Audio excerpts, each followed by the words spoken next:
years ago at a party in college. We immediately hit it off and began hanging out in between classes. While our academic interests could not be more different, he majored in business while I studied chemistry, and our hobbies and senses of humor aligned perfectly. Back then, money didn't matter to us as long as we were happy and we were together. In the years that followed, as we grew closer, George took me on surprise vacation to Tahiti and proposed. I said yes, of course, but that only opened the doorway to a whole new range of problems. I'd met his parents once before when we first started dating, and although our interaction was brief, I had a clear impression that neither of them liked me. They lived in a manor house in the countryside surrounded by 20 acres of private land. I knew George was wealthy before, but never to this extreme. To him, this was just his childhood house, and, well, he knew no different. Strictly the opposite.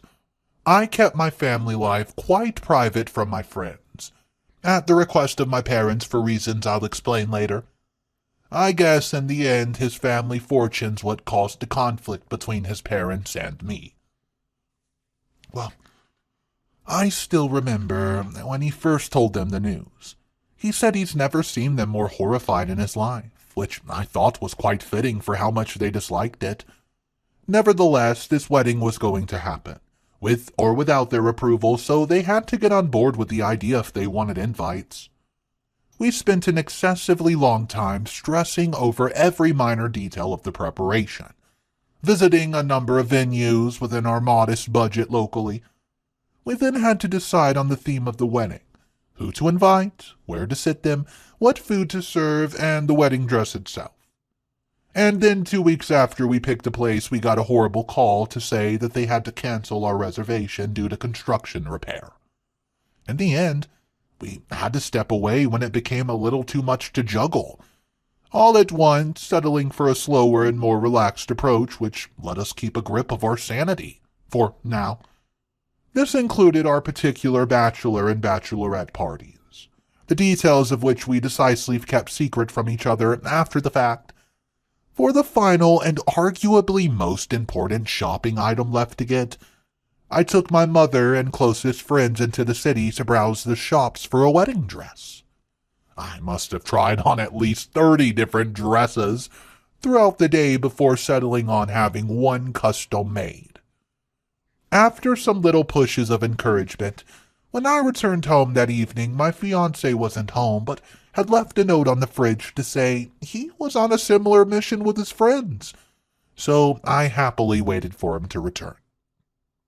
Well, it now became more exciting than stressful, with our playful secrets and day trips out making it less of a chore each time. We even took some time off work to carry on with our plans because we found that weekends were too short for everything we needed to do.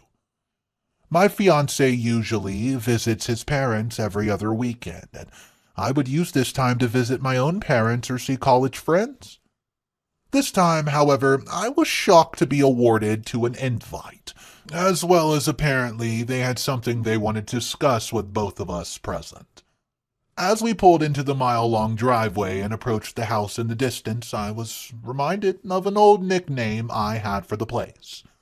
Misery Manor, based on the cold reception I'd first received here. Their housekeeper opened the door and took us to the upper living room where his parents stood at the window. After some light pleasantries, something so unusual for them, it made me both suspicious and queasy. They got right down to business.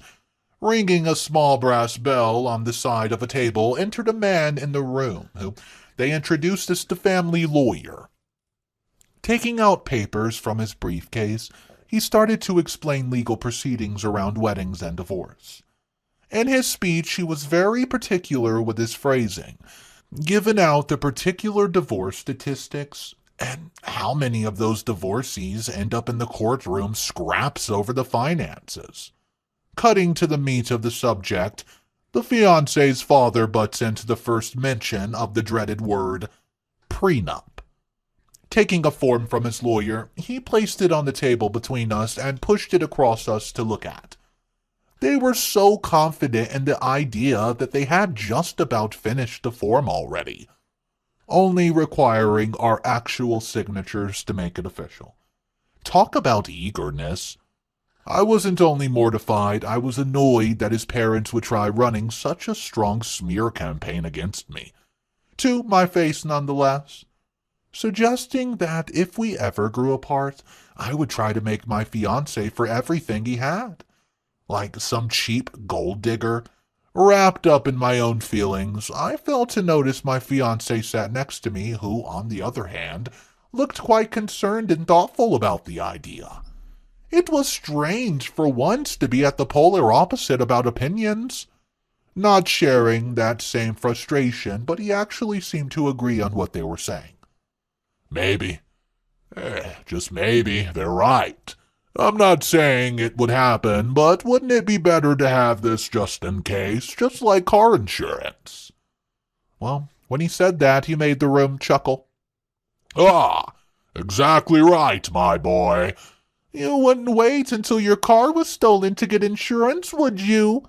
His mother said, pointed at me.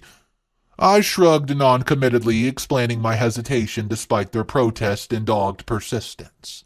After what felt like an hour of hardcore interrogations, by a trio of bad cop routines made worse by the less harsh but still serious nudging of George, I agreed to sign it after sleeping on the idea. While it meant I was safe to leave without signing it right now, this seemed to pacify them enough to drop the issue. With that out the way, the conversation quickly shifted into a casual small talk. The sort I imagine took place in my absence as I realized no one paid any attention to me. Excusing myself, I decided to leave the room, and after navigating the labyrinth of hallways, I found a bathroom to hide in for a little bit. Determined not to show the vultures any sign of weakness while I sobbed weakly from the experience. I still did not like the idea of it, but it would make my fiancé happy. Well, fine. I was determined to show him what a bad idea it was later, though. According to him, I spent the rest of the day moody, but I suppose that just shows what little he understood about my feelings on the subject. Regardless, the last thing I wanted to do was let his parents talk about divorce, actually to drive us apart, so I perked up and moved on from it. The next day, I get a call early in the morning from my parents saying that they had a surprise for us that they could come over later to discuss it. I was confused, but excited. 2 hours later, we were on the road, taking my fiancé to see my parents' house for the first time. He's met them before, but as they're very private people, they had always preferred just to meet at my house before, or maybe a nearby restaurant. I bet he thought that they were a pair of goofballs living in the middle of nowhere. Well, he has a big surprise in store for him. Leaving civilization behind, he passed through the national park and entered a secluded forest on the edge of the country. I saw his face shift from curiosity to concern, as I bet he wondered how quickly we could get lost out here. Luckily for him, this was very familiar territory for me. Turning down a steep slope, we entered a large clearing where my parents' mansion resided. Ah, my childhood home. He sat with wide eyes and an open jaw for the rest of the journey until we pulled up alongside the front door. Turning slowly to me when we stopped with the most confused expression I had ever seen him have. I haven't even told him much about my parents before. I didn't feel like I needed to. I earned my money my way, and unlike him, I did not depend much on the family finances. Greeted by my loving mother and father at the door, they welcomed us in and gave George the full tour of the property. After directing us to the patio in the backyard, we enjoyed a specially prepared lunch by the in-house cook. The weather was sunny, still no clouds in the air to get rid of the blue sky overhead. Then from my father's pocket, he produced an envelope and handed it over to us with a bated breath. I was stunned as I completely forgot about their surprise. Carefully opening it between us, we found it was a small brochure for a vacation resort in Tahiti. Poring over each page curiously, I left George engrossed in the pages while I looked up to my parents. Noticing my blankness, they explained further. "Ah, we heard your wedding venue canceled, honey," my mother said softly. "So, this is your new one, our wedding present." It took a moment for the words to sink in, but then we were overjoyed. My parents booked the Tahiti resort as well as covered travel and accommodation for our guest, along with a complimentary week's vacation for, well, everyone. It was unreal. It wasn't until our drive home that I reminded him of the prenup, cutting his state of childlike wonder short. With a dramatic change of heart, he now proceeded to beg me to cancel the agreement, realizing only too late that he had nothing to worry about. With smug satisfaction, I threw back his own advice in his face and refused, suggesting to best keep at least it'll make your parents happy. Maybe they're right, you know. Well, he sulked for a while after realizing what a terrible idea the prenup actually was. Initially, he even blamed me for allegedly deceiving him, but after much correction, I helped to remind him whose idea it was in the first place. Christ, they even brought their lawyer in to give a dang speech about it as well. The realization seemed to open a floodgate in my fiancé as his life flashed before his eyes, now recognizing their behavior across the years to be less loving and more manipulative than we thought. I don't blame him for not seeing it. Who would want to see their parents as evil or uncaring, even if they were? So I asked him, then to do something I knew would be hard despite the recent revelation. Take them off the wedding guest, honey. In theory, it was not hard to do, as no one yet knew about the wonderful new venue, but he knew he'd be unable to keep it from them without a clear reason. That would also mean confronting them and having an argument for sure, which I was only too happy to help with, but it had to be him to say no, otherwise they simply would not listen. With a deep sigh, and he took the cell phone from his pocket and walked into the yard. I waited from the window and waved with a silent support at his mission. While I heard no words of this conversation from the changes in his expression, I could follow it with decent accuracy. He told them no, and they asked why. He explained why, and they blame me. He defends me, and they get angry. It was a cycle I was all too familiar with. As time went on, it looked like George was getting no further to calming down his parents, so he ended up hanging up over the call after a quick goodbye.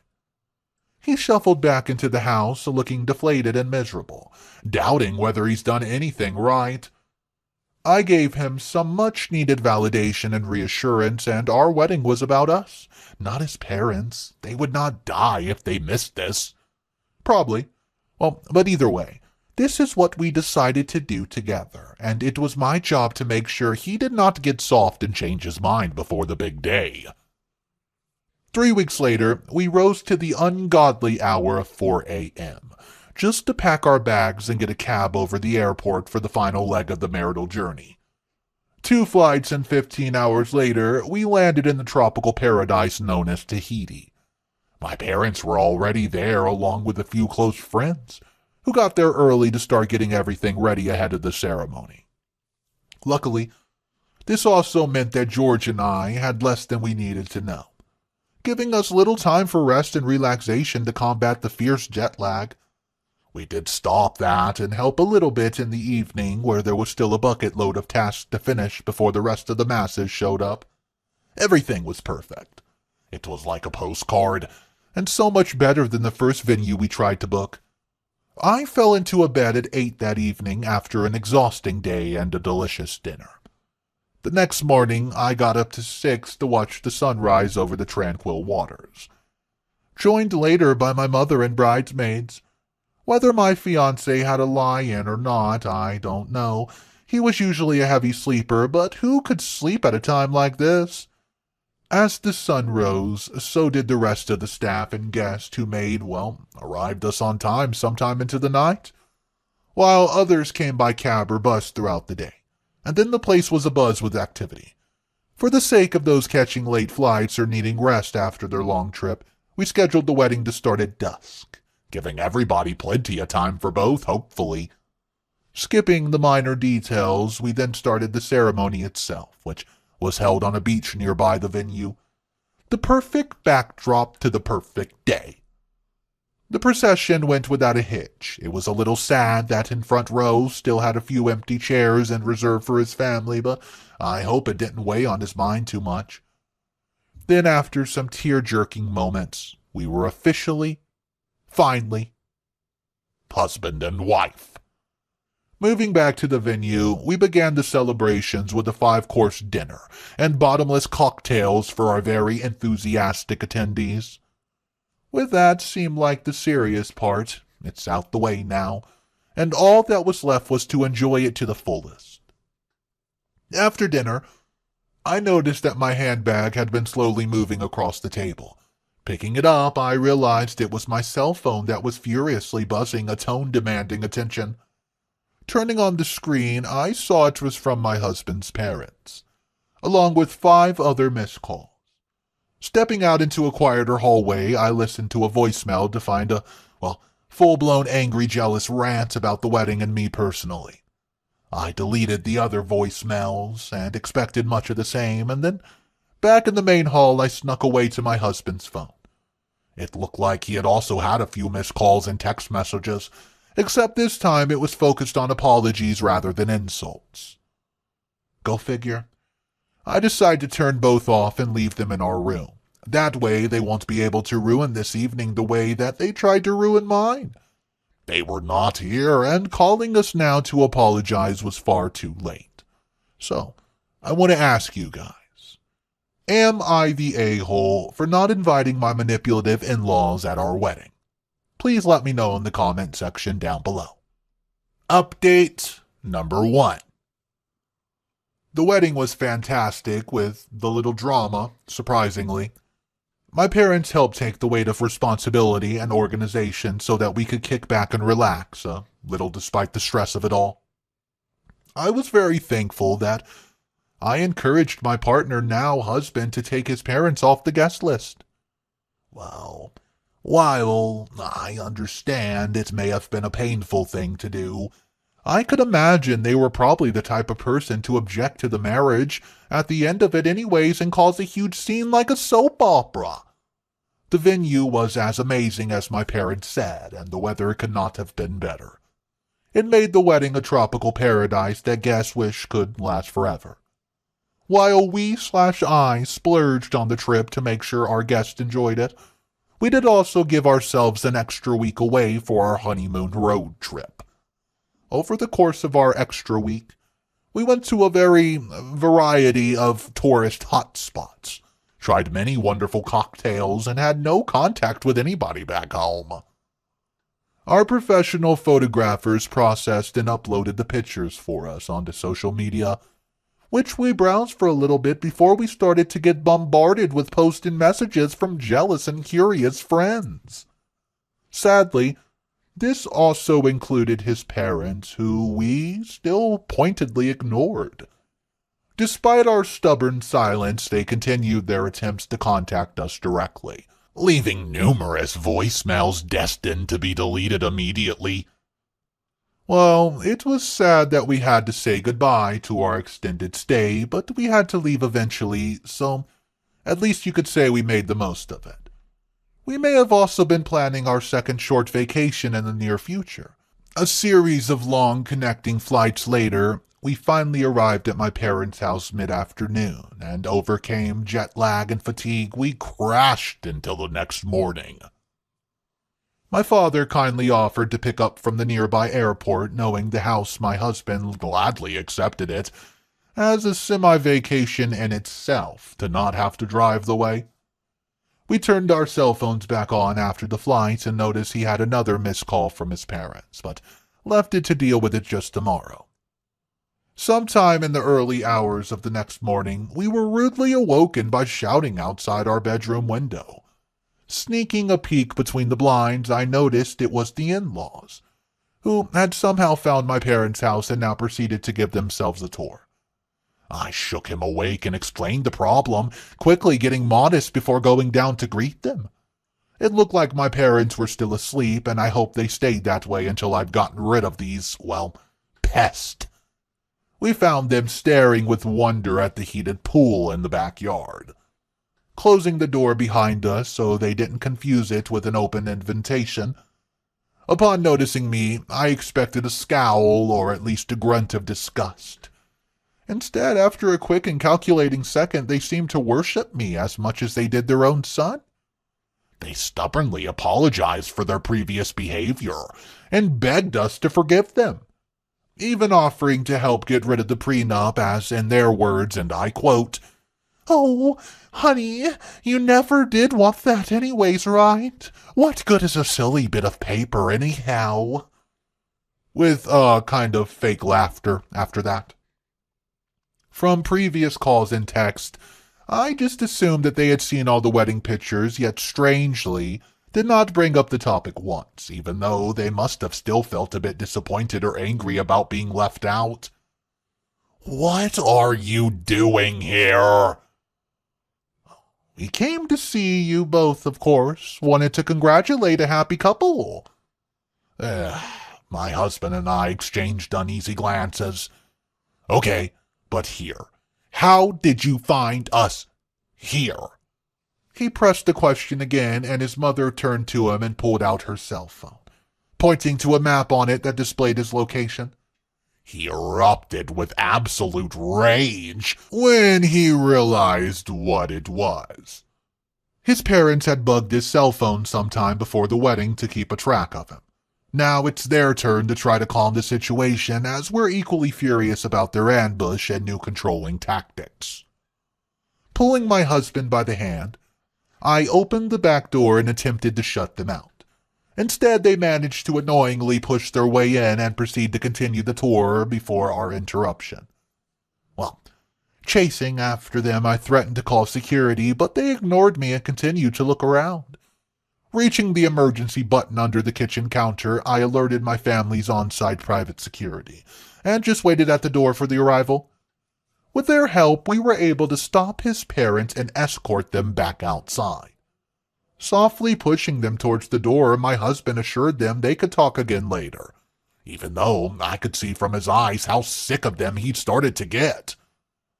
If we had simply thrown them out the door, they would have stayed like nosy tourists, so I instructed them to be returning to their car and shown off the premises by, and I quote, "whatever force necessary," though I whispered that part when my husband was distracted. What followed ended up not being too hard of a conversation, but it's one I was very glad we had. Unanimously, we agreed on it best, just for us to at least cut them out of our lives. Update number 3. Hey guys, while many people may consider it sad to cut ties with such close relatives sad, especially with their growing fortune and declining health, then neither of us felt like their money was worth it. After our studies, we had both grown and succeeded in our respective academic fields, and that was important because we did it. We succeeded by ourselves, and we managed independently. Deciding against the hassle of arguing our case in person, especially since the first attempt did not go so well, my husband called them to give them the bad news. A few seconds later, he looked relieved when he only got through to their answering machine, hanging up without even leaving a message. Not wishing to be overtly cruel in delivery, we agreed to handwrite a letter rather than leaving it on voicemail, hoping it'd soften the blow if we could properly put our feelings onto paper. What followed that evening was a call back from which we received a massive backlash of anger and outrage, rather than the expected shock or sadness we first intentioned. They were furious that he would turn his back on his family, but found room to blame me for everything as well. It's nice to always be included sometimes. Luckily, we were both at the same opinions on the matter, and our minds were made up, with no room left for negotiation. So when the conversation dragged on after another 20 minutes, we had no issue putting down the phone to cut off their hateful rant. When our cell phones continued to ring, we promptly pulled the plug on the phone, for the rest of the night to give them time to calm down and adjust to their new reality. Update 4, final update. While we hoped after the first week of blissful silence that would be the end of it, maybe his parents had finally decided we weren't worth the trouble and had reasonably agreed to give us our space. Oh, no, not at all. As if purposefully designed to catch us by surprise. We were at dinner one night hosting a few friends when we had heard a knock on the door. Thinking nothing strange of it, at first I went to go see if I was expecting a parcel today. I regretted my decision before the door even finished opening, because instead, my in-laws had decided to pay us another visit. At first, his mother led the conversation, trying to keep a level head, while the man next to her seemed to be building in frustration internally like a nuclear reactor. When I refused them entry to talk to their son, they made the executive decision to push past me and storm into the hallway, calling out for my husband. So my husband rushed over to stop them in the hallway, preventing them from bringing our friends into, well, petty family drama. As if by the flick of a switch, their rage swapped to pleading when they saw him, trying anything they could have thought of to get his good side. I beckoned my husband to the front door, and we left the conversation back out to the front yard, where we could shut the door if the party refused to talk amicably. Amidst the finger-wagging and heated debate on their rights, our rights, good choices, and the future, the only thing we could agree upon is that we all loved my husband, so fatally the decision and the blame fell to him. Seeing as this was something we could not settle, well, we had to let his parents back in and apologize to our friends for ending the dinner party early, who I expected was keen to hear more, but happily left when asked. I wished his parents shared that same courtesy. My husband left us in the living room, saying he needed time to think alone, giving me the painful chore of keeping his parents entertained, or at least satisfied enough that they did not tear me apart for his absence.